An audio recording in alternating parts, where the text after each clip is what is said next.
Hey everyone, welcome back to the Infatuasian podcast.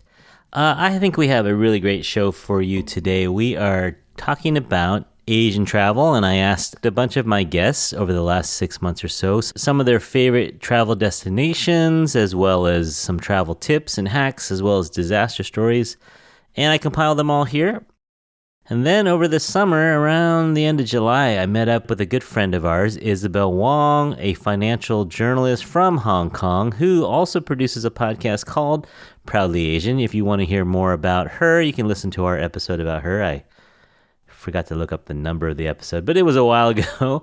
And so Isabel happened to be in LA, and I happened to be in LA at the same time while we were on our family vacation. And so we met up at my sister's house, and we recorded this episode, and it was super fun to see her in person. We've only met on Zoom before that, so it was really kind of fun. And we had lunch together with our families, and so it just was super great. So I know it's a little late in the season for travel. It's almost October, but you know, better late than never. This episode took a lot longer than I thought to put together, so hopefully it's still useful. You know, bookmark this episode. Maybe it'll come in handy sometime in your life. I hope so. But until then, enjoy the episode. And as usual, thanks for listening.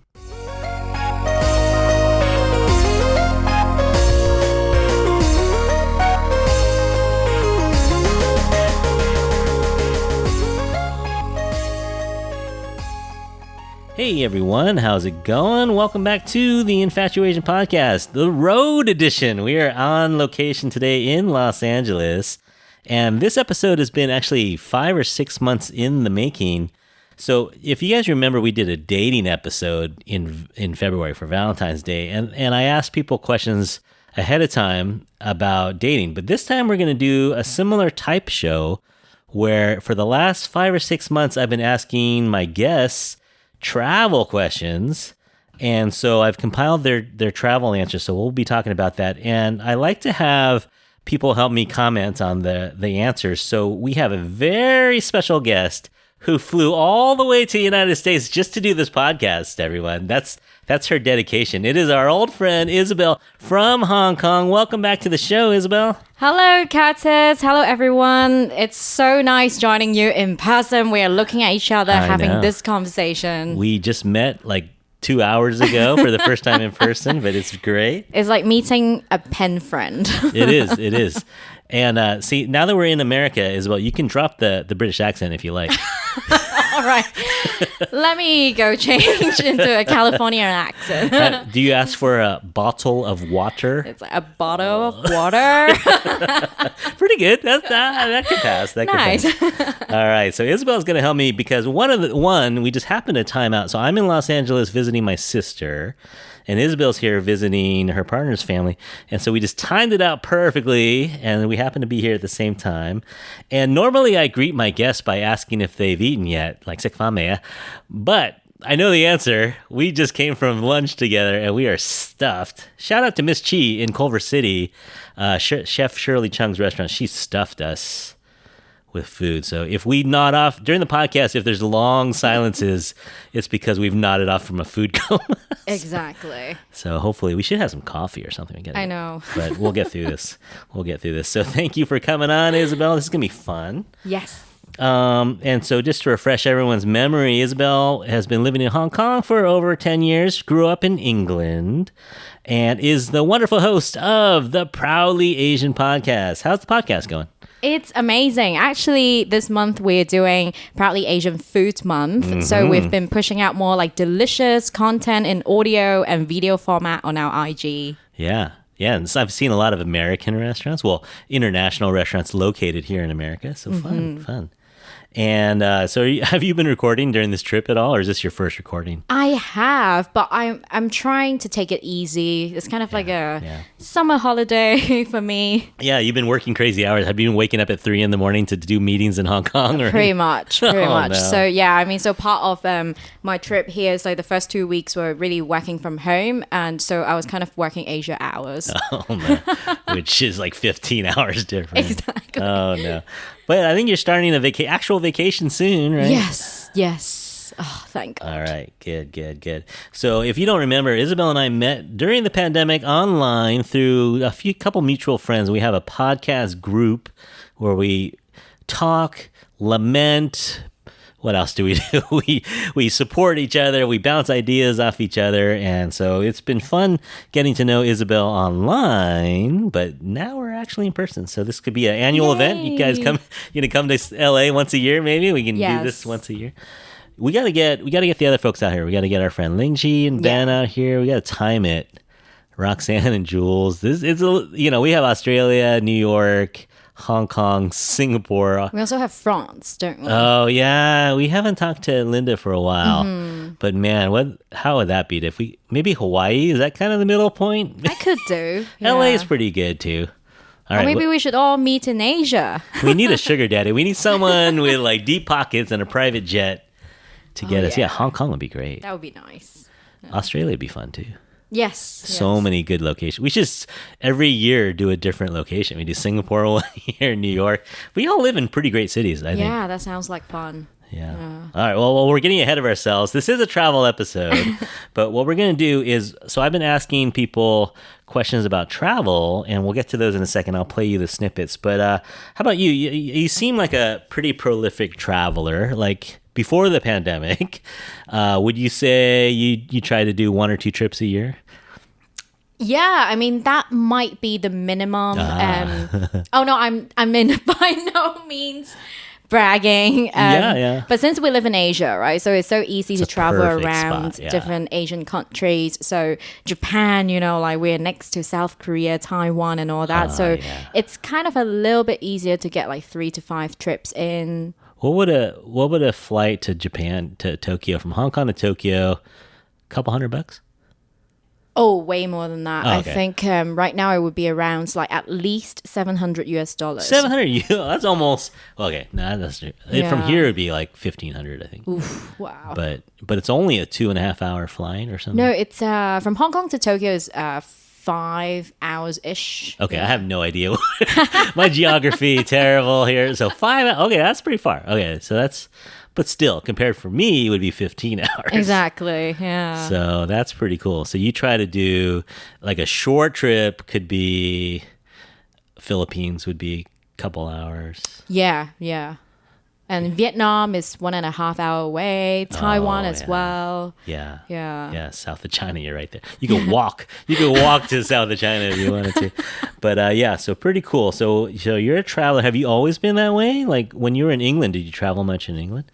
Yes, I did. Actually, as a middle school or high school student, I would always go around and visit my friends in Europe, some of them in Sweden, Germany, Italy, and all that. And it's really cheap also. Like, I would say even cheaper than Asia travels. Like, sometimes you could go on, like, budget airlines, shout out to Ryanair. You could get £20 deals from London to maybe Italy or just any random destinations in Europe. Or trains. Trains in Europe is easy. Exactly. Yeah, very cool.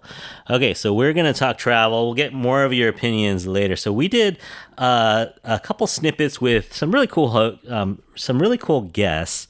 Sarah and Kaitlin from The Walks of Life. They do this cool Chinese cooking blog. Actors, we had Steve Allerick, Amy Park from Alaska Daily. We had Alyssa Kim from Beef. And we had cookbook authors. Andrea Nguyen does Vietnamese cooking. And then Lan Lam works for America's Test Kitchen. We had her on. Then we had influencers. Jeff Yamazaki is a model and a men's fashion content creator, as well as designer Michelle Hanabusa. She's the founder of Uprisers, as well as Hate is a Virus. So we have some really, really cool guests. So are you ready to listen to our first snippet? Always. All right, let's do it. So I'll play it for everyone at home as well, and then we'll talk about it. So the first question was, what is your favorite Asian destination and why? Sarah and Kaitlin from Walks of Life, what is your favorite Asian destination and why? China. I would say Shanghai to be specific. my mom's family, a lot of my mom's family is still there, and we always love going and visiting and eating, and the city is just so vibrant and awesome. Yeah. So we can't wait to go back. Last time we were there was in November of 2018, so we're due for another trip. Yeah. All right, we're here with actor Steven Allerick, and we're going to ask you some travel questions. Steve, what is your favorite Asian destination and why? So my first instinct says anywhere that has dim sum. Right? So as a Toronto Chinese, you're a Chinese American, Chinese Canadian from Toronto, yeah? That's right, man. So anywhere that has dim sum. But if you're talking about countries, the only Asian country I've been to was Japan, but it was phenomenal. It was phenomenal to just kind of see how different their way of life was. And I got to see all the 3 big cities. So it was great. Yeah, that's definitely on my list for sure. We'll see. 2024, maybe. Fingers crossed, 2024. Yes. All right, Amy Park of the show Alaska Daily, can you give us one of your favorite Asian destinations and why? Cambodia and Bali. Bali is the home for my soul, and Cambodia has taught me that even when you have nothing, you truly can give everything. Oh, wow. You know, we did an episode with the Donut Princess, Mei Li Tao, and she spoke very highly of Cambodia as well. And her memoir, her mom's memoir, is really powerful. Her mom grew up in the Khmer Rouge time, and yeah, it's been through some stuff. Cambodia's been through some stuff. Absolutely, but their people, my goodness, they are just they walk with their hearts. It's beautiful. Oh, wow. Okay, great Rex. So I'm talking with Alyssa Kim, actress from Beef. Alyssa, what is your favorite Asian destination and why when you travel? I would say it's Tokyo. Because when I was living in Seoul, it was very close and very different. So you get a lot of very foreign sites with small amount of time and money. Yeah, no, it's my dream to go. I think next summer we're going to try to go to Japan. So I hope, fingers crossed, everything works out. So we are talking to Andrea Nguyen, a cookbook author.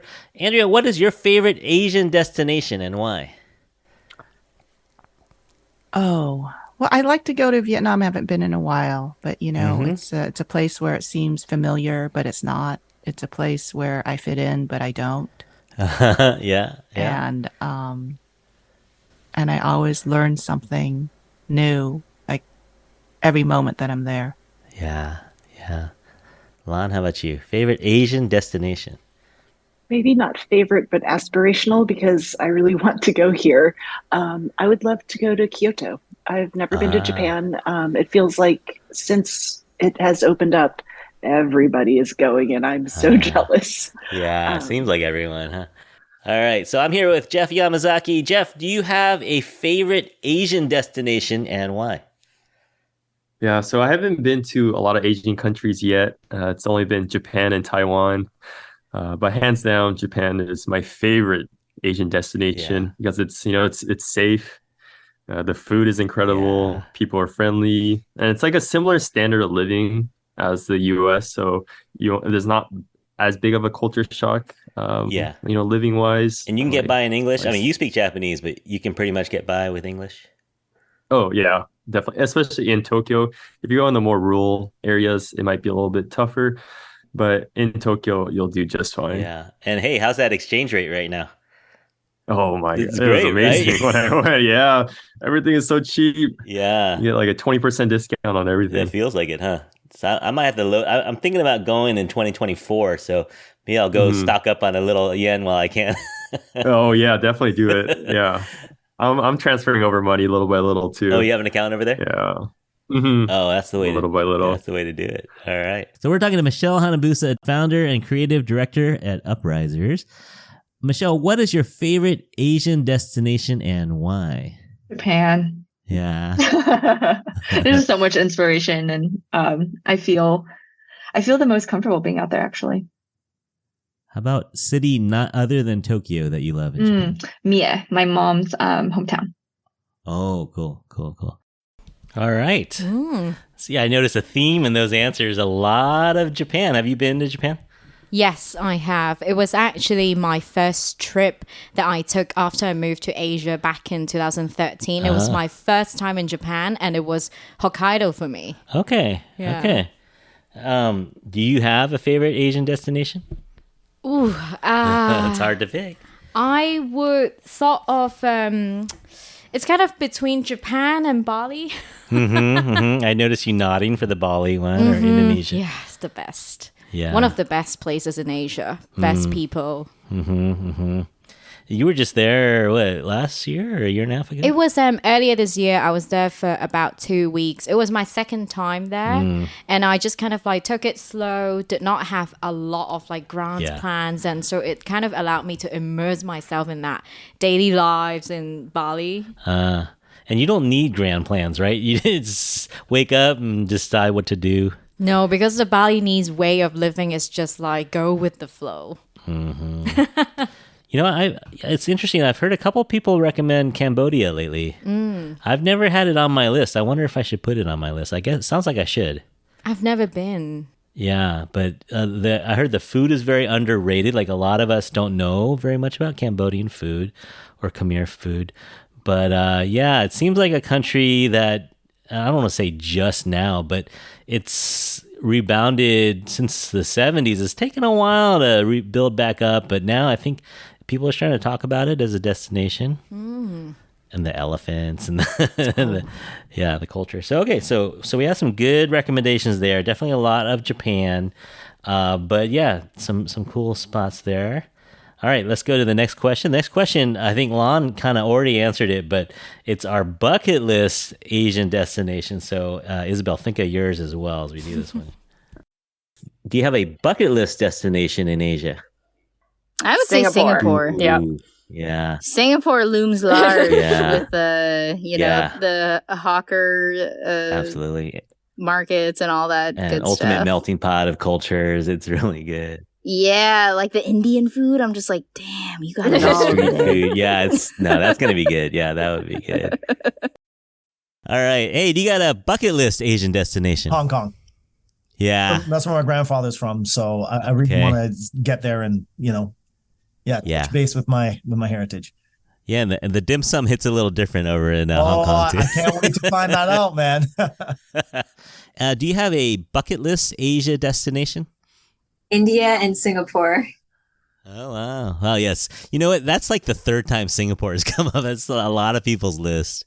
Oh, yeah. I mean, a lot of my friends have visited there. I have a few friends who live there, and I'm vegan, so the vegan scene apparently is awesome there. So I'm excited to check it out. I got a book recommendation for you. If you like India travel, we did an interview with author Cecily Wong, and she did a book called Kaleidoscope. So if you need a beach read, go grab Kaleidoscope. It's a good fun read. Thank you so much. Sure. Do you have an Asian destination on your bucket list, somewhere you haven't been yet but you really want to go? Dubai. Really? Okay. Yeah. What's the attraction there? Is it just the architecture, the shopping? What's attractive That's not about new, Dubai? like architecture and shopping, but my friend lived there and he just talked so highly about the city, and it was like, yeah, I'm sold. Super modern and just everything state of the art. Yeah. Okay, cool. That's a new one. No one said that one before. Oh, yeah. So yeah, good. Well, you just stole my second question. What is your bucket list destination in Asia? Ooh, bucket list destination. Chiang Mai, I think. Oh, maybe. okay. Another place I've never been but would like to go. Yeah. I think there'd be some good eating. There would be. I would love to get back to Thailand. The last time I was there was in 1992. Ooh, okay. Yeah, I went to Chiang Mai and Bangkok and some other places, and lots has changed. I would love to return. But like Kyoto, yes. Osaka, yes. Hokkaido, yes. I'd love to go to Seoul. Yeah. That's a good pull. Yeah. And, there's a lot. There's a lot. Hangzhou outside of Shanghai. Yeah, gardens, yeah. Hey, do you have a bucket list? Since you've only been to a couple places, do you have a bucket list Asia destination? Yes. First is definitely South Korea. Okay. Because of the K-pop Yeah. and K-drama. Yeah. I mean, second is more. I also do want to do Shanghai one time with my friends that could kind of show me around. Yeah. And then the other ones are like Singapore, Thailand, Vietnam, those Southeast Asian countries. Yeah. I think we just talked about on our fashion episode. We talked about the cultures and watching people walk around. I think Shanghai is a good walking around town, and I think Singapore, for fashion, right? Yep. They like their handbags over there in Singapore, that's for sure. Yeah. Do you have a bucket list Asian destination? Ooh, Vietnam. Really? Okay. What's your for food or for culture? What would you want to go to Vietnam for? Everything. Yeah, it's cool. Probably the food. Place. Yeah, we just did a couple shows on Vietnamese cuisine. So you did? Nice. Jonesing to go. Yeah. All right. So a little more variety of answers there. Though Singapore came up a few times. Some interesting. You could hear me sometimes. I sounded surprised when they answered because I wasn't expecting Dubai and I wasn't expecting. That wasn't on my list, not yet. Yeah. I've only known Dubai from a few, golf tournaments or stuff like that, but apparently it is amazing. It's just a man-made city. It's very modern and very That's true. Luxurious. Yeah. But so a bunch of Singapores. And you said you've been to Singapore before? Yes, I have. Great food. Great food. I would definitely go back for that black pepper crab or chili crab. I've only had a few Singaporean food experiences, but yeah, it's such a melting pot, right? You get the curries, and then you get kind of the Chinese, and you get the Malaysian flavors. Yeah, it's a total melting pot of just cultures. Right? No, I've been to. No, I haven't. So I've only been to Singaporean restaurants outside of Singapore. So my experience is not authentic Singaporean, but it is. I've always liked it. And the street food, and our friend Teddy lives there, so she said she'd give us a tour. So we gotta hit her up. She knows how to eat. She knows where to eat, and she knows how to eat. Yeah, I remember when she was on your podcast, you kind of asked her to give us a virtual tour of Singapore. Right? She gave us like 25 recommendations on that. Yeah, so if anyone is interested, go back to our true crime episode. At the end of that one, I asked Teddy to give us a tour of Singapore, and she gave us like a 2-day agenda with 25 restaurants. So, yeah, it sounds amazing. Wow. But yeah, it always helps to have a local too. I think having a local, is really key. That's true. So yeah, if I ever go to Hong Kong, Isabel, you got me right. You get yes. I'll show you the best places to get your egg tarts, milk tea, and pineapple buns. Perfect. Yeah, so I think there's a lot of bucket list destinations out there. Do you have one? I do.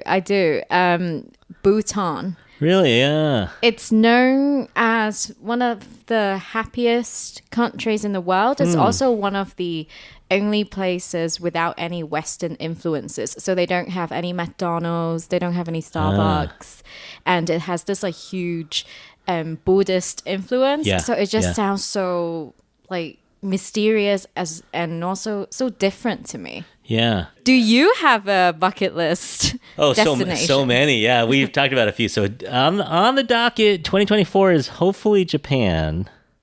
But yeah, up there, South Korea, Singapore would be great. I've never seen the Great Wall, so I'd like to go to Beijing someday. So yeah, I've only been, well, we'll talk about this later, my sad limited travel experience in Asia. But yeah, there's so many. So it's almost like, this is sad. So you're a lot younger than me, but when you get to a certain age, you start to think about how many trips you have left in your life. Oh my God. So, yeah, right. It's sad, but it's facts, right? When you gotta make it count. I know. So I'm a teacher, so I have summers off. So I'm kind of like, well, okay, how many more trips? And then, seeing my parents get older and it's harder for them. So they're not going to Vietnam when you're in your 80s, right? So I started to do some math and I'm like, I got to get going. Because my wife and I, we've been doing Hawaii a bunch with the kids. This is perfect for the kids. Hawaii is so easy. But now they're getting older and they're getting a little more adventurous with eating. and being able to handle a 15-hour flight, we're thinking, okay, we got to start checking off some of these locations in the next 15, 20 years because, you never know what health is going to be like. You never know what politics or economics. You never know. So you got to start checking these out. So, yeah, we have a lot on our list, but the list is almost too long. We got to start doing it. Yeah. But, yeah, so I'm jealous of your location. Being in Hong Kong. It's not bad. You're right there. Mm-hmm. Yeah. And you have British passport too, so you can go almost anywhere. Yeah, that's very cool. Very cool. All right, hey, we gotten through the first two, but are you ready for some travel trivia? Yes, let's go. All right, now this is not to make a fool of you or anything, so if you don't know the answer, that is fine. This just happens. So, all right, here we go. First question, I know you'll know, but I think this is just interesting for those who don't know. So one of the things that is a little bit hard about traveling is getting used to time zones. So, Isabel, I know you know this, but what is the total number of time zones in China? It's smaller than you think. Really small. Yes, you got it. You got it. It's just one time zone. It's it's such a wide country, east to west. But they just decided we're just going to go one time. Let's keep it simple. Yeah. But it's kind of weird if you're on the far east, like Shanghai, and you're talking to someone in, I don't know, Urumqi or something like that, and it's 6 o'clock in the evening, but it's dark over here, but then middle of the day over there. So I wonder what that's like. I don't know. So that was kind of weird. All right, you came through. You hesitated, but you came through with that. All right, now this one you may not know. This is a pretty random one. So I made this a multiple choice. All right, so you're Asian, but you were born in Europe, and you went back to Asia. So here's the question. What do you have to cross to go from Asia, the continent of Asia, to the continent of Europe? You cross something. Is it A, the Tobol River, B, the Western Siberian Plain, or C, the Ural Mountains? I would say B. You're close. You're in the geographic area, but it is the Ural Mountains. So I guess technically that's where the two continents smashed up against each other. Right. Created the mountains. It runs through Russia and Kazakhstan. It splits those two. So somewhere around there is where you're technically out of Asia and into Europe. But, people, Russians, are they European? Are they Asian? It's kind of hard to tell sometimes. But yeah, so that's the actual physical divider between the continents. All right. Here's another weird one that I think you might know, you might not know. I'm not ready for this. You're sweating? Okay. Should we turn on the air conditioning here? All right. So there is a river that you could travel and get through 6 Asian countries. What river? It's about 4,900 kilometers long. But you go through the countries of China, Myanmar, Laos, Thailand, Cambodia, and Vietnam. What river are you on? A, the Mekong River, B, the Irrawaddy River, or C, the Red River, aka the Hong River? I would go for A. Mekong, yeah. So if you started on the Mekong River in China, you could just sail or row or float past 6 different countries. So that's kind of cool. I don't know if there must be cruises. You must be. Would you need passports to go through all the checkpoints? Probably, yeah, I would think. But if you went underwater, but that would be cool, right? That'd be a cool little tour. You start in China, you go to Myanmar or Burma, and Laos, Thailand, Cambodia, Vietnam. That's very cool. All right. Well, you did pretty well. What did you get? 2 out of 3 on that? Oh my God. That's pretty good. Geography. Yeah, we had a little bit of geography conversation earlier. It did not go well. I mean, FYI, listeners, Curtis did not tell me that there was this segment. I like to spring that on my guests, but you're doing well. You're representing well. You're doing great.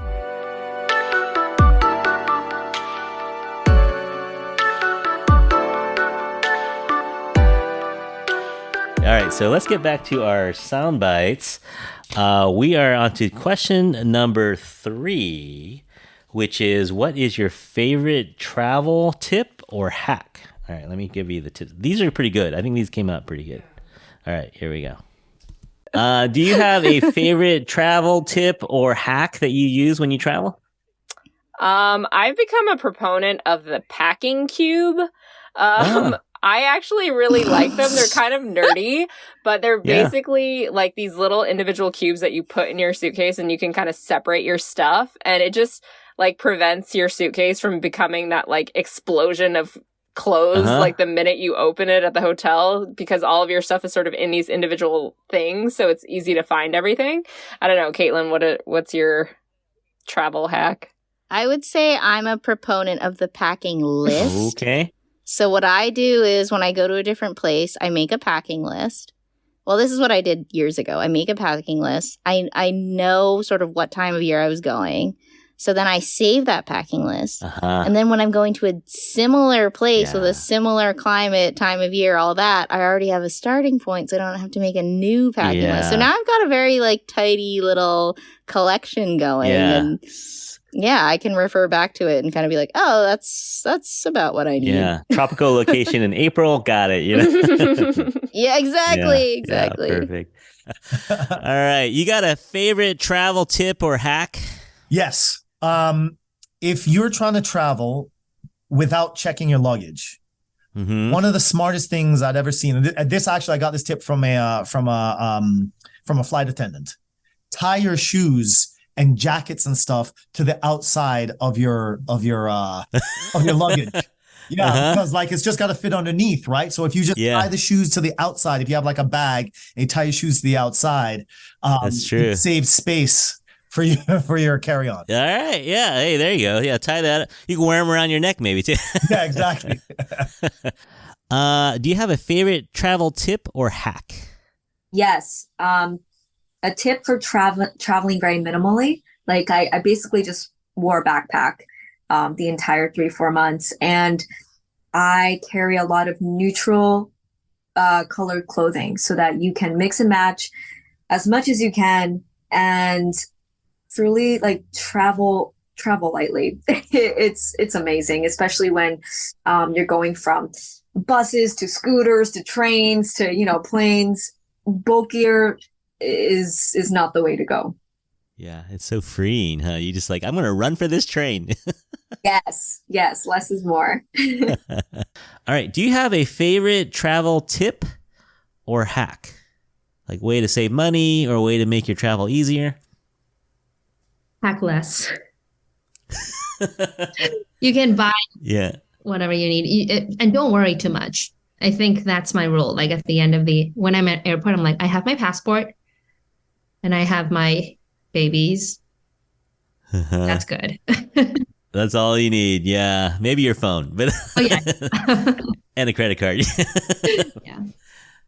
But yeah. Okay. Yeah. No, you're not the first person to say that. Like good travelers. Actually, you're friends with Amy Park, right? Yeah. Yeah. We had her on and she just did like a 3-month trip or something. Oh, yeah. I've seen the pictures. Yeah. And she said, yeah, you want to go one backpack.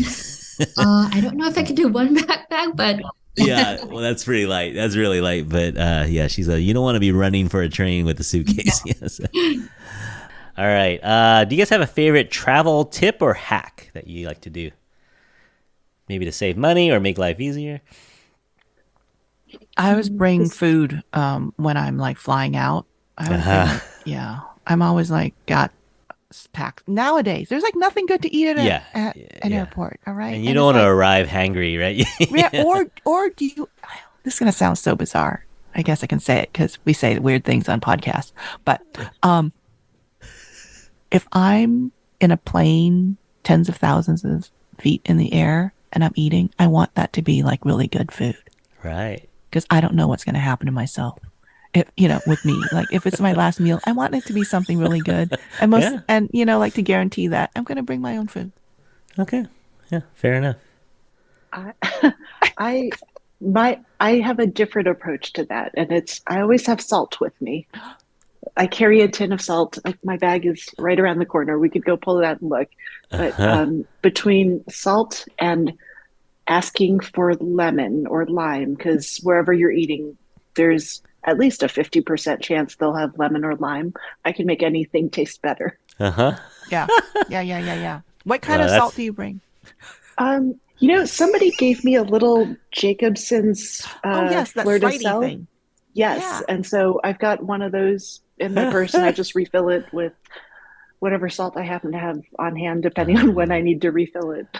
That's such a test kitchen answer, Lana. I'm sorry, but my friends make fun of me until we're having dinner, and they're like, "This is okay." I'm like, "No, I gotcha. It could be better. We could make this better." Yeah, no, salt and a little acid. Yeah, that's all you need. Hey, do you have a favorite travel tip or hack, like maybe a way to save money or something that you always do to get you by? Yeah, saving money for sure. My favorite is, I've only started doing this recently, but actually going to a foreign exchange shop somewhere in town. A lot of people, if you go to like a first world country, you can use your credit cards more often. But if you can't, I really suggest actually calling a few exchange shops in town and requesting their rate, because they vary they vary so largely, and so you could get really good rates at this like really small exchange rate in some random city nearby you, and you could save 10-15% money. So it's pretty worth it if you put in a little bit of time exchanging your money. I typically I like having a little bit of cash on me too. A credit card gives you a good rate, but when you're going on the street market or you're going to a small shop, you'd feel kind of weird dropping the credit card down. Yeah. Right. Yeah. All right. Do you have a favorite travel tip or hack? I usually don't pack a lot to begin with, so then I can bring things. Yeah. Always leave room in your bag for souvenirs and clothes. Jeff, what was yours? You bring your own sheets now, right? Because you got bed bugs or something. Oh, no. I bring my own pillowcase. A pillowcase. Oh. I went to Paris last year, and then I got this crazy around my mouth rash. Like it turned all red in Paris. So like the second day there, and my doctor was like, "It's probably from your dirty Airbnb." Yeah. Yeah, no, that's a good one. I think I'm gonna follow that one. Oh, yeah. Ooh, Airbnb especially. All right.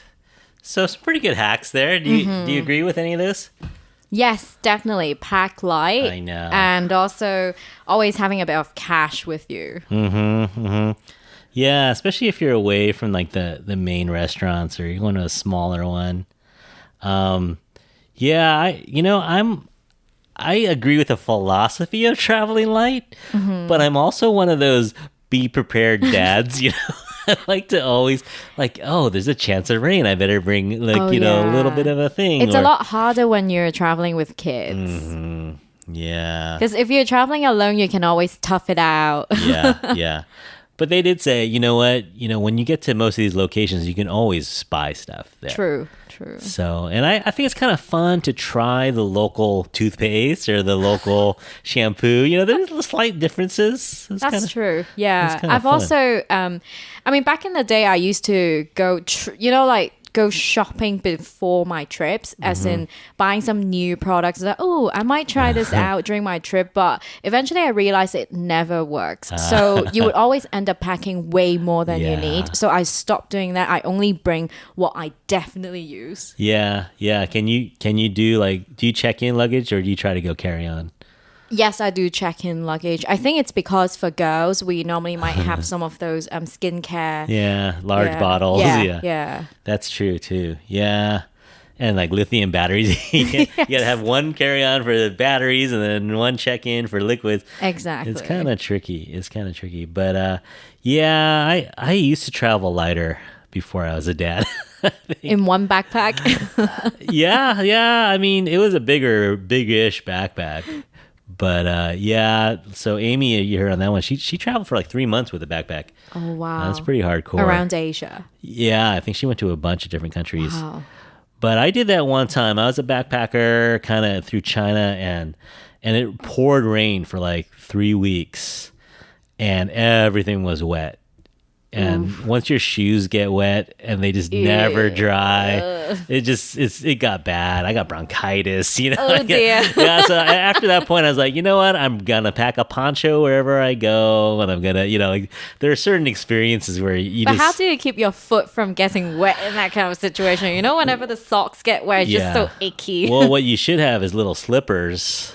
Oh, yes. You know, like something that you can slip on during the torrential rain and then keep your lace-up shoes dry in your backpack under your poncho. Yeah. Okay, that's a good tip. So, yeah, something like that. But yeah, some good tips out there. Everyone out there, if you have any tips, you can write to us your tips, because this is fun. I think it's fun to hear people's answers and things that they've learned along the way. And some of these folks are older, and some of these folks are younger. Some of them are chefs. You can hear some of their chef answers. Is pretty cool. It's like they're gonna enhance their food on the way, or Andrea's some good philosophy there. A little salt, little acid, and then Andrea's a little older, right? So she's like, hey, if this is my last meal. If this plane's going down, I'm going to go down fed well. So it's funny. Yeah, she's a character. But okay, so that was some good answers on travel hacks. The next question is an item that you always bring with you no matter where you go. Let's start with your answer first this time. What's an item that you, no matter where you travel to... This is the toughest question. You don't have one thing? I think nowadays everyone will say... If it's just one item, it's probably iPhone. Yeah. You know, I'm starting to become a bring my computer at all costs kind of guy. I didn't used to be, but I use it for so much now. You know, you use it for I guess you could use your phone too.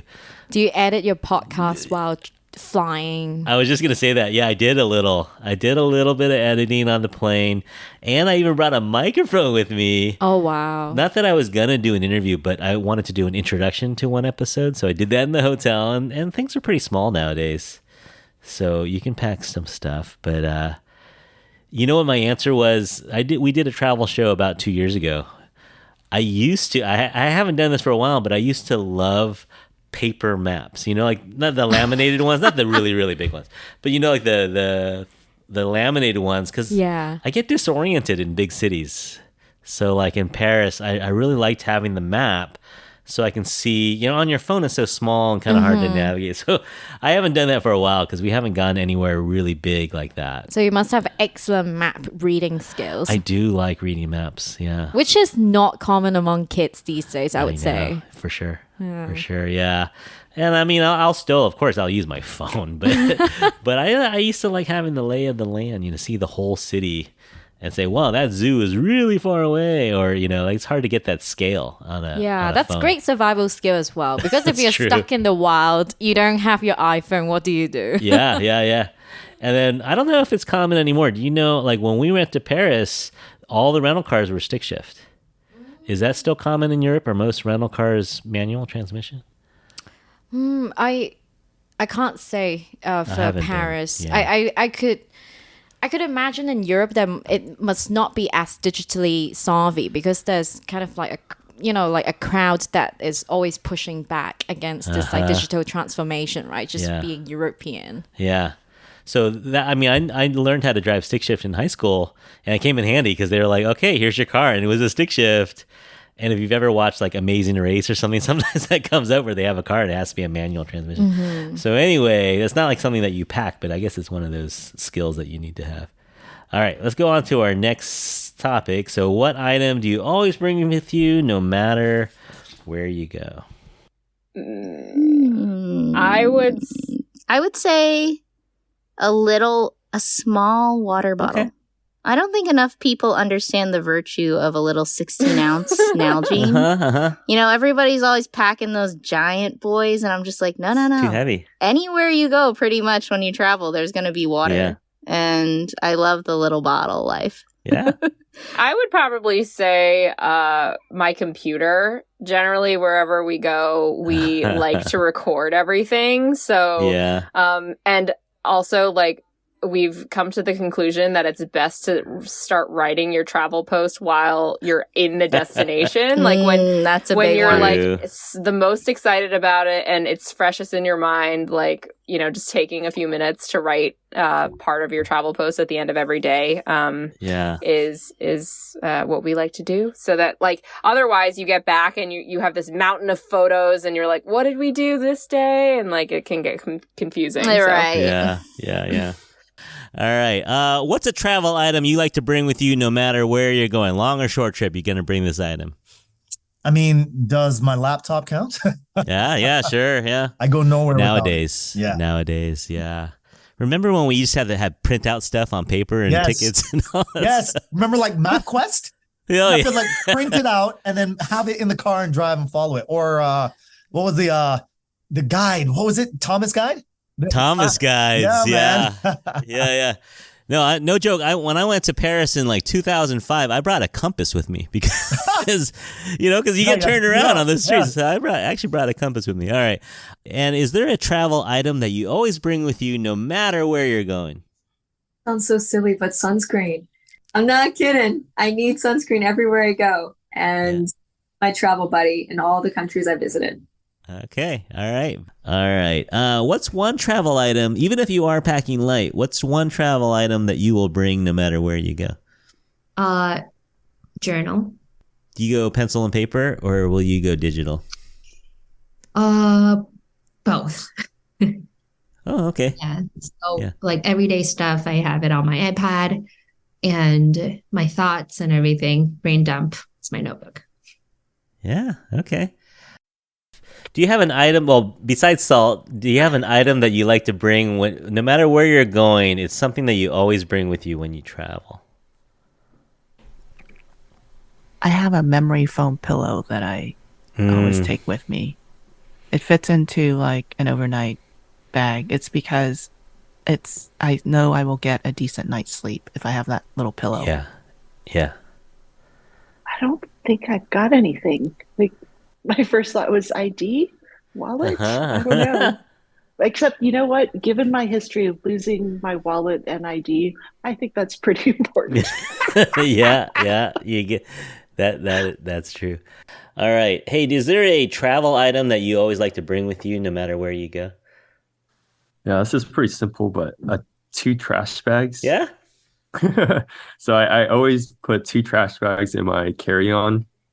And I use it every single time, whether if it's I usually mainly for laundry, but when you go to the beach or something and you have dirty sandals, like sandy sandals, I always have like a trash bag to put it in. Or if you buy all these like random trinkets that you don't want have it all over your suitcase, I put it in the trash bag and just stuff it in there. And just keeps everything in one place, which is really nice. It's the poor man's packing cube. Yeah, pretty much. Yeah. No, I love it. Yeah, some of these things that you have like 100 of them and you're like, but then when you really need one, it's like, oh man, I wish I had a plastic bag right now. Yeah. It's pouring rain, you need a poncho or something. Yeah. All right, couple trash bags, throw it in the carry-on, throw it in your suitcase. All right, what's a travel item that you pack with you no matter where you're going? My computer. Yeah, you can't live with that. Yeah, I can't not work. So. A little occupational hazard of being the owner. Are you a computer person now? Do you carry your computer everywhere? Not necessarily. Okay. Yeah. I do, whenever I travel, if it's not for work, I do try to give myself a bit of that digital break. Yeah. When you go to a place like Bali, you don't have good Wi-Fi anyways.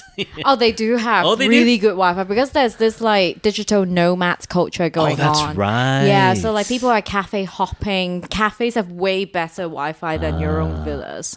Wow. Yeah. Okay. All right. I take it back. Sorry, Bali. I take it back. Wi-Fi is great in Bali. See, that's why you're here as well. I like the trash bag answer too. It's so light. It's so easy. You can bring 2 different sizes. One big one little.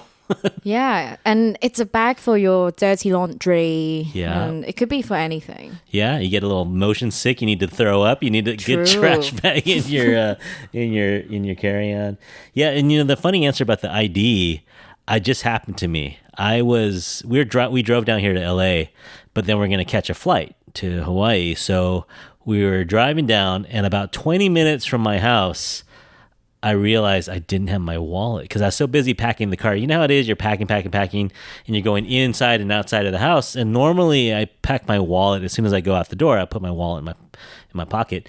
But we were going in and out, carrying the luggage, making sure the doors were locked, the timer for the lights are on, the cats are fed, all this stuff. And I ran out and go, okay, we're good. Double checked everything. Stove is off.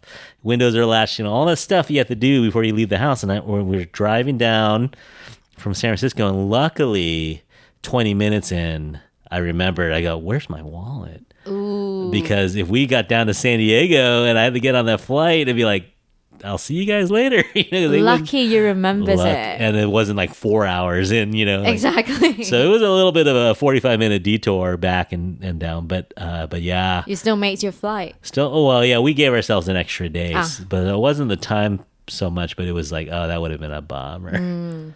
But I don't have a passport. I haven't left the country in long enough. My passport. So you don't have a passport right now? All I have is a driver's license. Oh my God. So it's so crazy how you could go to Hawaii, which is quite far from the mainland, right? And you still don't need a passport. Yeah. So we've been going to Hawaii lately. We haven't left the country. So I need to get one though. But normally I would bring both IDs just in case, right? Because if you lose it in Hawaii, what are you going to do? Send the family home and have them bring it back? I don't know. But so some good answers there. Journal, sunscreen, a couple computer answers. The pillow one, I got to start doing that. I get it. I went to this hotel and they had the thickest pillow. I felt like my neck was at 90 degrees.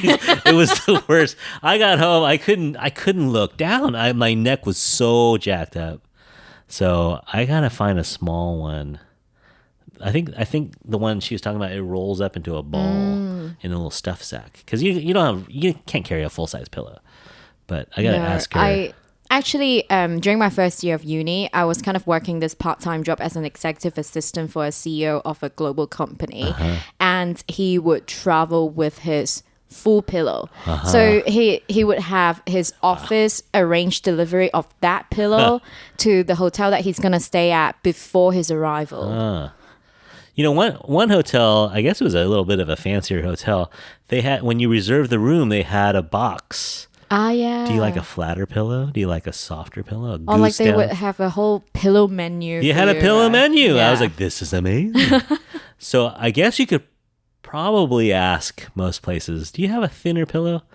But I was just like, we were only there for 2 nights. I was like, I'll just suck it up. But then, huge mistake. So either bring a pillow or ask for a thinner pillow, maybe. Yeah, so those are some fun answers. All right. So we're going to go to the last question, but hopefully you have recovered from our last trivia questions, because I have some more. I have some more. Of course I have more. You think we're going to stop at 3 questions? Dear. Get my Google ready. No Googling allowed. All right, this one, for some reason I feel like you know this one. Maybe not. All right. What island could you visit and visit 3 different countries? So one island is divided up by 3 countries. Oof, I have no clue. Let's see. What hint can I give you? Orangutan? So think of orangutans. Malaysia. Close. You're in the neighborhood. Borneo. Oh, right. Borneo actually has Malaysia. Part of it is under the Malaysian sovereignty. Part of it is part of Indonesia and Brunei. Brunei is surrounded by the other 2. Ooh. So that's kind of cool, though. You can go one island, and I think it's the largest island in Asia. Even bigger than Hokkaido. I learned something new today. I'm glad. Yeah, everyone out there, that's pretty cool, right? You can go to one island and go to 3 different countries. So you have to cross the borders, I guess, but that sounds pretty cool. So cool. All right, now this is this is gonna sound bad, but I like countries that have a little bit of a colony background. Because I'm not okay. Of course, imperialism was terrible, right, for a lot of people. But it created these cool.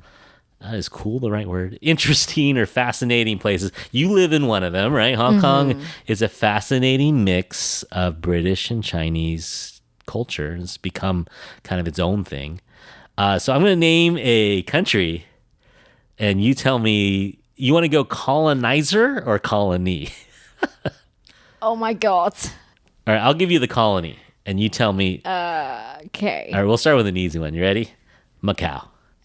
Portugal. Yeah. So I love Macau. Macau's kind of cool. But all right. Anyway, this one is kind of interesting because there's more than one correct answer. The Philippines. Oh yes. Spain. Yeah.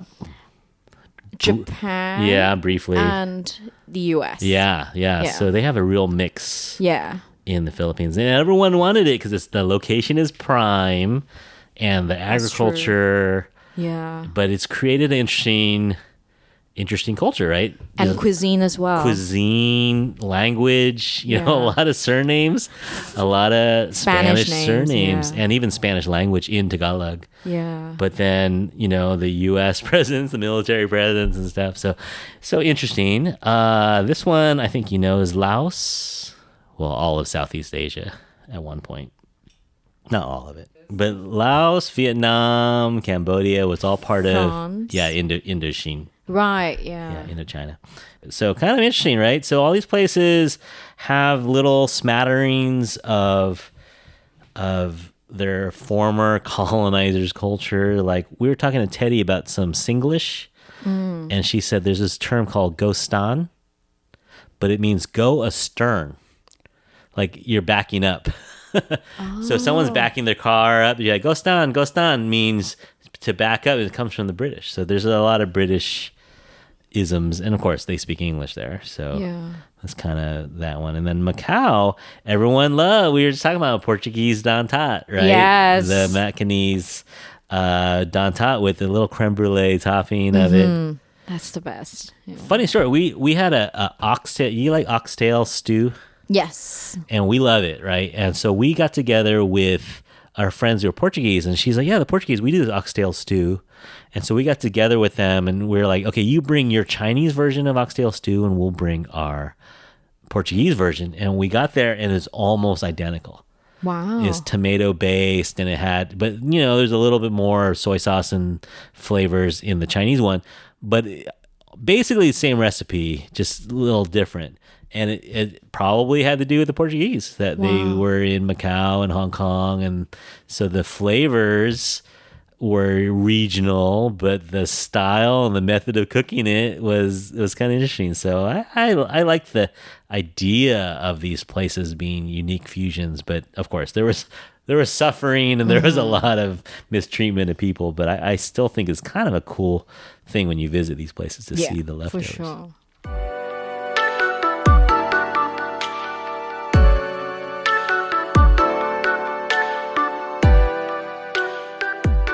But all right, you did okay. You didn't totally embarrass yourself. I did. No, I did. No. Have you been to a lot of Southeast Asian countries? No?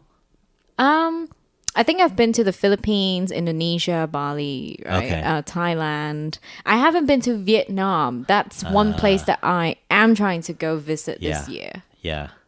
No, I'd love to go there too. Yeah, there's a bunch.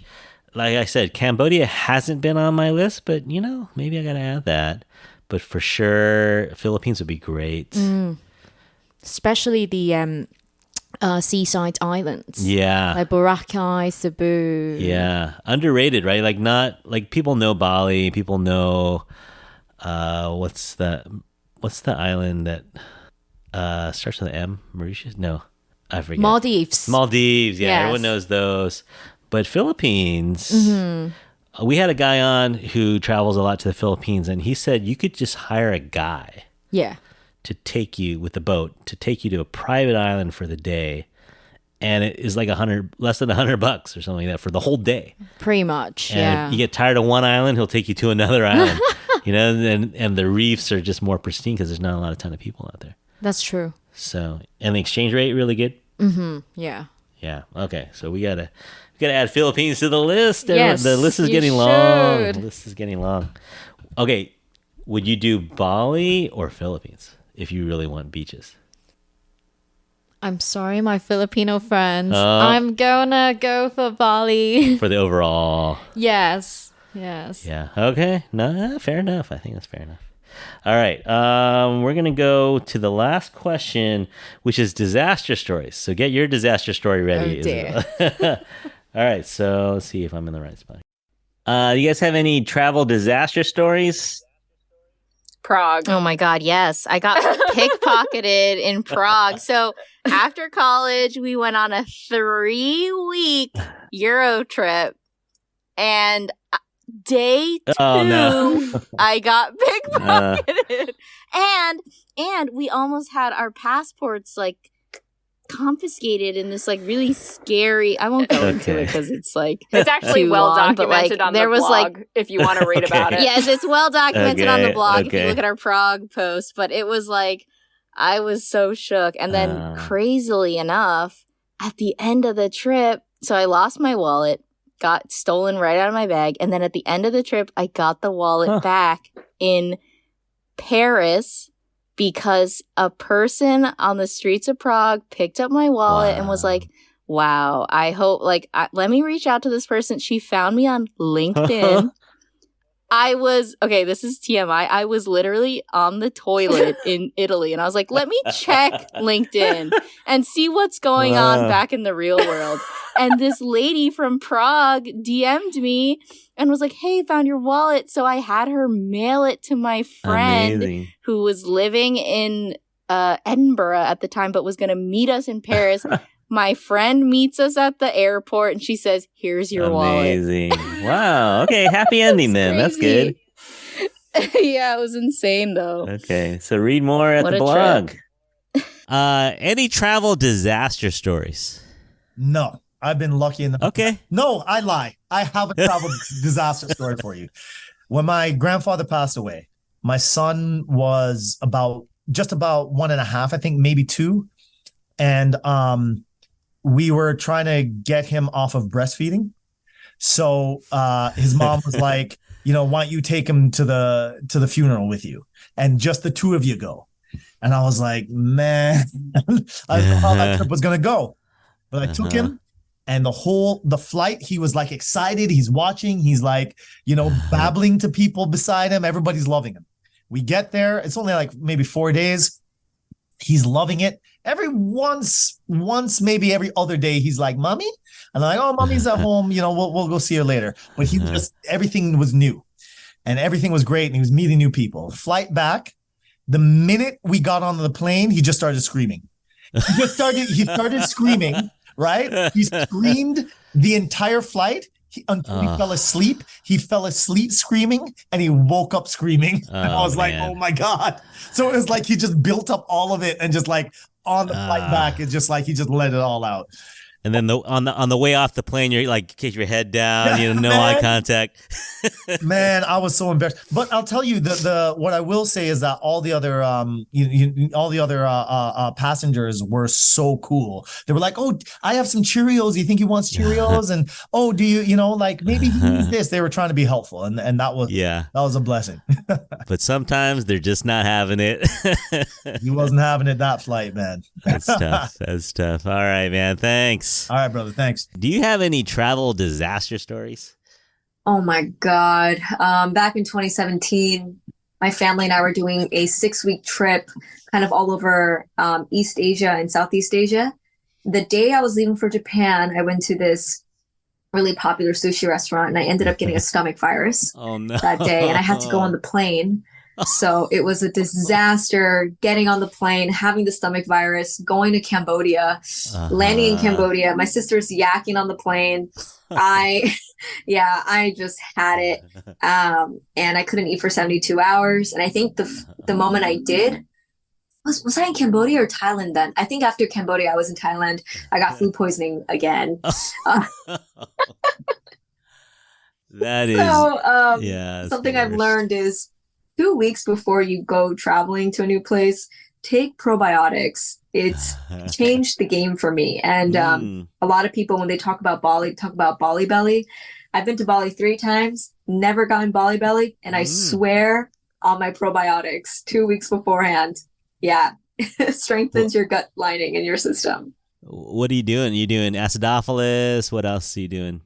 It's this company called Mary's. They have it at like Whole Foods and everything, I swear by it. Like I've never really gotten food poisoning ever since then. And when I don't take it, I got food poisoning. Oh man. All right. Yeah. So what 1 pill a day is pretty easy. A day. Yep. Hey man, who can't do that? Right. All right. So we'll throw that in as a travel tip as well. A little probiotics, some sunscreen, and travel lightly. Yes. Do you have any travel disaster stories? Actually, my honeymoon. Oh no. It's not a disaster, but I always wanted to go a long trip for a honeymoon. So we did a 3-week trip to Italy. I heard no one does that. Because if you go to Italy, like you want to see like other places, but we only stayed in Italy. Because we were staying there for so long, like our budgets were tight, and we got like all sorts of hotels. Like we started at 2-star and then went up to 3-star and 4-star, and the last thing was like, whoa, this is our honeymoon hotel. Yeah. When we first got there, we were extremely tired, and we found out like this very sad building was our first hotel, and the door wasn't even shutting properly, and the window was kind of like creaky open. So it was very sad. It was very sad. You're like, and this, we were worried actually, if like, because anyone could come in. Oh wow. So yeah. It started that way, but it was good. It was fun. Yeah. No, I feel that, because you want it to be the trip of a lifetime, right? You have all this expectation, a lot of pressure. It's a lot of money. Yeah. And we didn't know that we were both not planners. So we just like book a trip, let's just go. And we had no plans, and it wasn't right. Yeah, well, that's kind of what honeymoons are. You learn a little bit about each other. Yeah, but it was fun. We had so much fun there, and a lot of. No, in some ways, I almost recommend to people, don't put the first trip. Maybe just do a shorter one or do an easier one, and then maybe 1 year later, once you figure out your travel style and everything. That's very wise. Do y'all have any disaster stories, travel disaster stories? Well, like, not near disasters. Like, I have been known to, like, show up on the wrong day for a flight. Early or late? One time it was early. Both times they were early. Okay, and one time we actually, like, showed up at the airport, and we're like, we're ready to go. And they're like, you don't have a ticket. Yeah. You don't have a seat. Tomorrow you do. It was a test run. It was a practice run. What? That's the way to go, though. If you're going to get the day wrong, you did it the right way. You don't want to be a day late. Yeah. And recently I did that last year again, too. That was the second time last year. And I said to my husband, I'm like, why the hell can't I check in yet for that damn flight? It won't let me check in. It won't let me check in. What is wrong? And then I was like, wait Stupid a technology. second. Wait a second. We're not going till tomorrow. Man, you know what? I recently booked a hotel room for the wrong month. Oh, God. Yeah. Oh, man. Well, and I got this little email from the hotel saying, please rate your stay. And I was like, what's going on? Why would I rate my stay? Is this spam? What's going on? Went and checked it out and was like, oh, okay. Oh, no. Well, that just happened. Right. So you had to pay, they pay you 100% price? Yeah. They were not willing to move or change anything. So yeah. Any travel disasters you've had? I guess not a specific like disaster story, but when I did go to Paris last year, on the second day at Airbnb, I started to get a skin reaction under my mouth, and it slowly spread to like around my nose and to my eyes. Ooh. And I'm still recovering from it. It's been 8 or 9 months, and I've been to like multiple doctors and dermatologists, but one of like the main causes might have been like a dirty pillow or like dirty sheets. Ew, yeah. And so my doctors recommended me from now on to bring your own pillowcase wherever you travel and just replace it. It's very, very easy. And just in case they don't clean it. I'm sure some people, cut corners there. So I highly recommend bring your own like pillowcase and I learned it from that. Learn the hard way. Yeah, man. Pretty much. Yeah, be extra safe. You can put the pillow in the trash bag and then put your pillowcase on That's top. right. Double layer protection. Do you have any travel disaster stories? Oh my goodness, this happened recently in Paris. It was like all flights getting canceled. Just everything that could go wrong in a travel went wrong during that trip. So oh man, you're making me not want to go to Paris, you guys. I know. It's Jeff's situation too. All right, some disasters. Do you have any disaster stories, Isabel? It's funny. A lot of them happened in Europe, and mine also happens in Europe, in Italy. So I had this like food poisoning on a work trip to Italy. So my company back then was headquartered in Bologna, which is a city an hour away from Milan. Right. And I would commute to Milan every day, like 1 hour train ride. And so on this fine day, I finished my breakfast. I think I had bacon and pancakes, like a big breakfast, something like that. And then I went for my train ride. And when I got on the train, I started feeling something like a sharp pain in my stomach. And then I tried to go on the train, but because the train was moving, it was so distracting. I just couldn't go.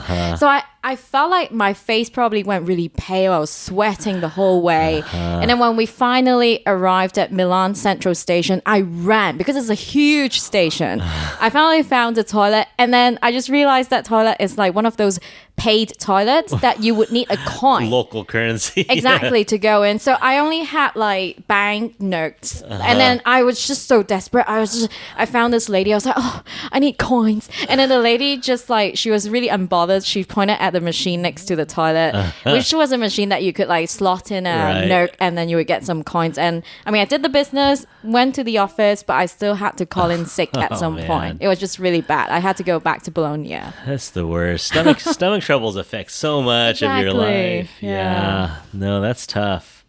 Yeah, I've never gotten sick like that overseas. Lucky. Yeah, I mean, knock on wood. But I've gotten food poisoning in the States before, and it's no fun. Yeah, especially, that would just ruin your trip. I've been paranoid about getting COVID, when you travel. I'm like, that would... Have you not gotten COVID yet? We got it once at home, but we went to... So in 2021, we went to Hawaii. In 2022, we went to Florida, and we had all those Disney World tickets, and I was like, oh no, if we get COVID on the way over, so we were wearing masks. We were kind of paranoid. But it worked out. But I was just imagining, 10 days in a hotel when you're on vacation. That's true. That's terrible. True. But yeah, some of these sound really rough. I missed a train one time on our honeymoon. We went to Paris, and we were staying outside. Paris again. Yeah, Paris again. We were staying outside of town, a little ways out, kind of near Euro Disney. So it was like a 45-minute. You take the RER train. And it's like a 40-minute trip. And we got in line for the Eiffel Tower like maybe 8 o'clock at night or something. And the last train is like 11. So we were like, 3 hours should be plenty of time. But the line was so long. Ooh. By the time we got in there and we got to the top, it was almost time. But we were like, we're not going to run down. We just spent so much time to get to the top. So we just sucked it up. And so we had to get a hotel in Paris at midnight. How romantic. Yeah, it wasn't bad. It wasn't a disaster, but it was kind of like, we had to pay extra money. But luckily, the hotel had room for us. It was a cheaper one. We carried a guidebook. Do you guys audience out there, do you carry guidebooks? Is it one of those lonely... Yeah, ours was called Rick Steves. You ever heard of? They're blue. Right. And he had a list of hotels, cheaper and more expensive. And I had that in my backpack. And we just went down the list and called them up, and they had a room, and so it was fine. It was $100 or something like that, but it wasn't too bad. But so that was. I can't think of anything worse than that. It wasn't that bad, actually. Yeah. It was a story. Yeah. So anyway, everyone out there, I hope you enjoyed listening to these stories. And hopefully they haven't happened to you, but if they have, let us know. You can write us in. All right, are you ready for the lightning round, Isabel? Yes, let's go. These will be easier. These are easier than the trivia. Trust me. All right, what is your country count? Do you know how many countries you've been to. I'll tell you mine. Mine is so sad. I've been to 10 countries. That's not bad. Including the U.S. That's not bad. That's okay. There's so many states in the U.S. also. That's true. Well, there's a lot I haven't been to, but yeah, only 10. So only like 3 in Asia. I've been to Taiwan, Hong Kong, China, and Macau.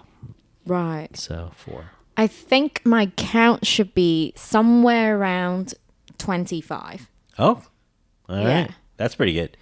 Yeah. Europe is easy because you can hit like 10 countries. Yeah, it's so easy. Like you can just like do a few countries in one day if you want to. yeah. Take a train, get like 12 in one week. Yeah.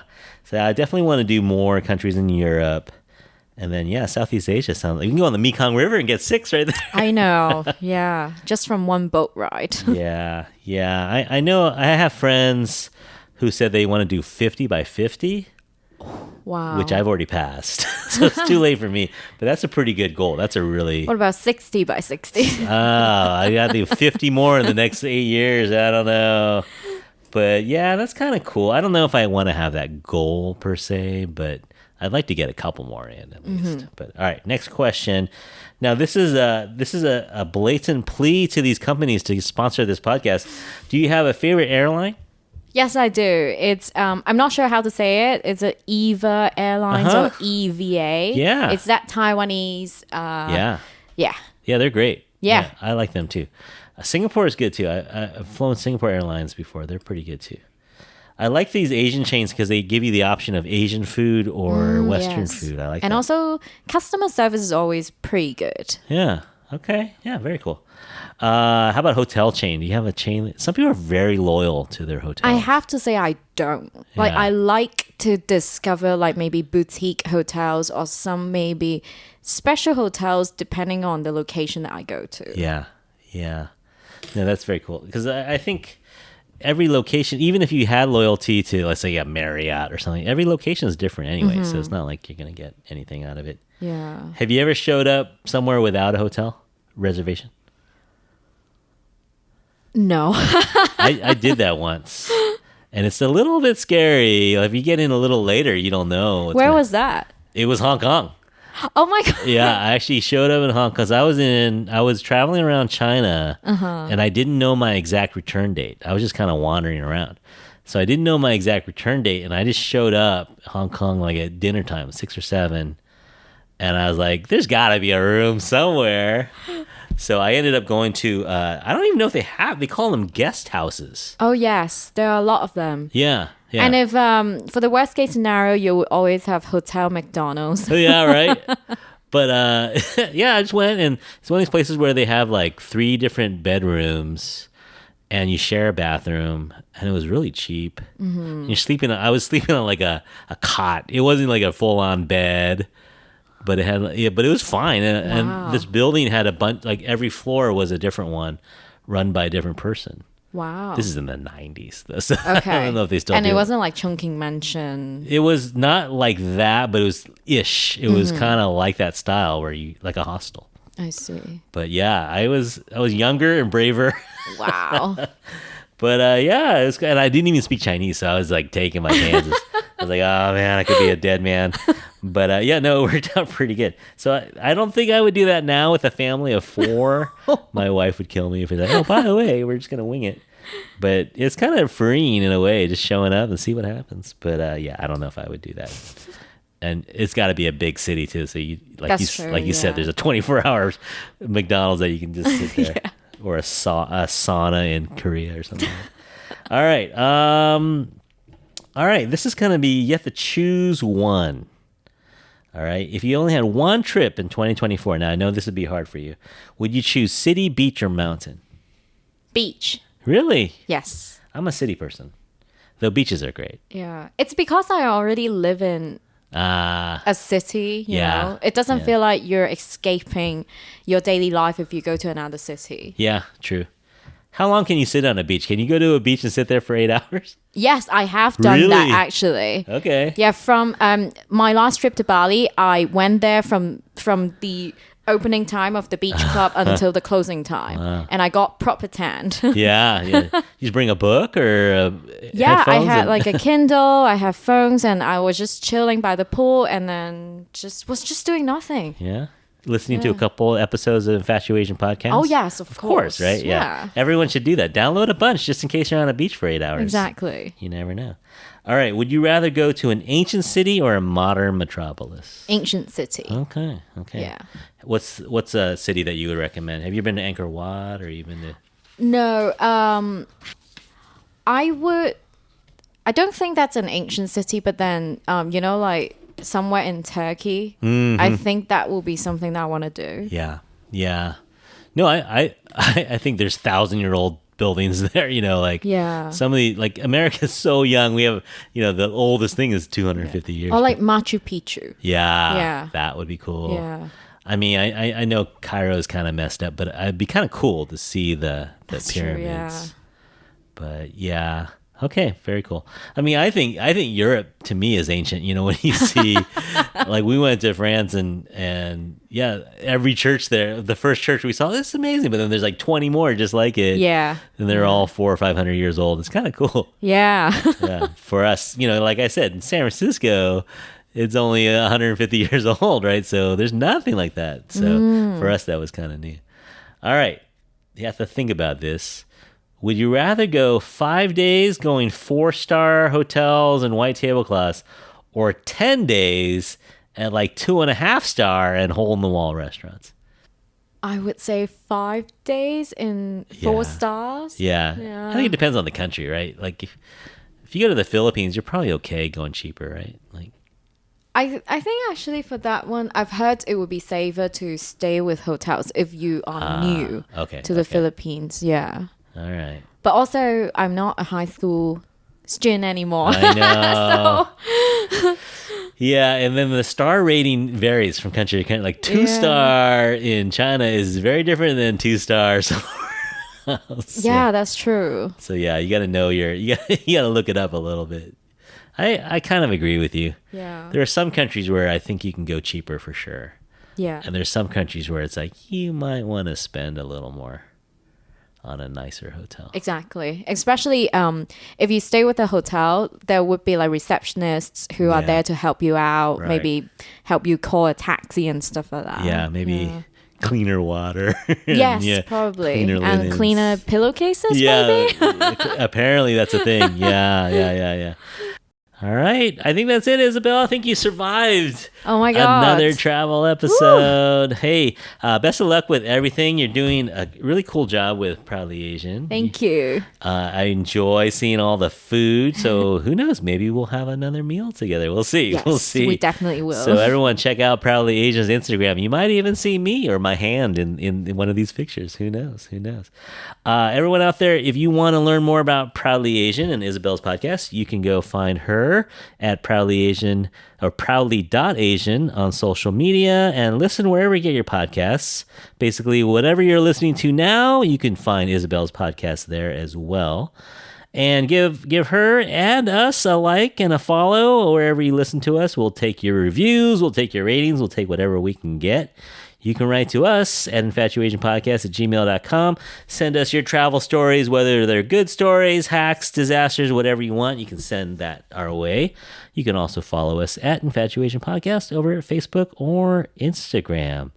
So everyone out there, hey, thanks so much for listening. We hope that you're traveling right now as you listen to us. That would be great. If not, we hope that you're planning a trip soon because the world is waiting for you out there.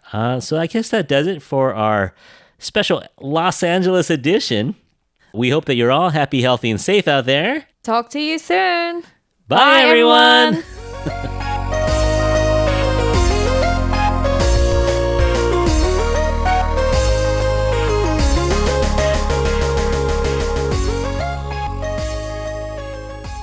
All right. Well, that does it for us. Thank you, Sarah and Kaitlin, so much. Hey, whenever, I know it's been a minute since you've been to San Francisco, so you got to come back and let me know. We'll go grab some San Francisco style dim sum or something. Yeah, that sounds awesome. Oh, yeah, that's right.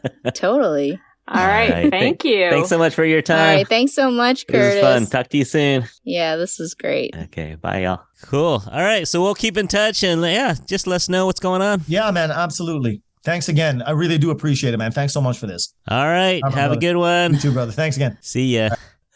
All right, Amy. Thanks so much, man. Have a great afternoon and best of luck to you. Thank you so much, Curtis. You too. And I'm so looking forward to all the other people who get to be a part of your show. And oh, man. Super, super honored to be here. Thank you. Thank you. All right. Have a good afternoon, and we'll talk to you soon.